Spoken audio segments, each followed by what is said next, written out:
हलकर्णी जिल्हा परिषद मतदारसंघात 1.5 कोटीच्या विकास कामांचा शुभारंभ. रेखाताई हत्तरकी, खासदार धनंजय महाडिक यांच्या प्रयत्नातून जिल्हा नियोजनमधून मिळाला निधी.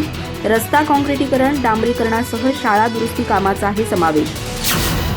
जिल्हा परिषदेच्या माजी सदस्या रेखाताई हत्तरकी यांच्या पाठपुराव्यातून आणि खासदार धनंजय महाडिक यांच्या प्रयत्नातून हलकर्णी जिल्हा परिषद मतदारसंघासाठी जिल्हा नियोजनमधून 1.5 कोटींचा निधी प्राप्त झालाय.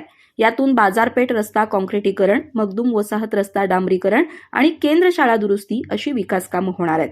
याचं उद्घाटन सरपंच योगिता संगाज, डॉक्टर गंगाधर वसकोटी यांच्या प्रमुख उपस्थितीत रेखाताई हत्तरकी यांच्या हस्ते करण्यात आलं. यावेळी उपसरपंच सलीम यमकनमर्डी, माजी सरपंच उमेश इंगळे, शंकर धनगर, गजानन पाटील, भाऊसाहेब काळोजी, अविनाश दुध्यागोळ, के पाटील, काशीनाथ रवेदार, नितीन मंगुरवाडी, विशाल मंगुरवाडी, मोहन भोसकी, इरय्या हिरेमठ, अक्काताई भोसले, उद्योजक पुंडलिक भोसले, सुमित संगाज, लक्कप्पा बसरगे, ग्रामविकास अधिकारी अशोक शेळके, अभियंता अशोक तोडकर, सचिन खोत, मोहम्मद दहनीफ, तहसीलदार उत्तम तराळ, नागेश करडी आदींसह विविध संस्थांचे पदाधिकारी आणि ग्रामस्थ उपस्थित होते.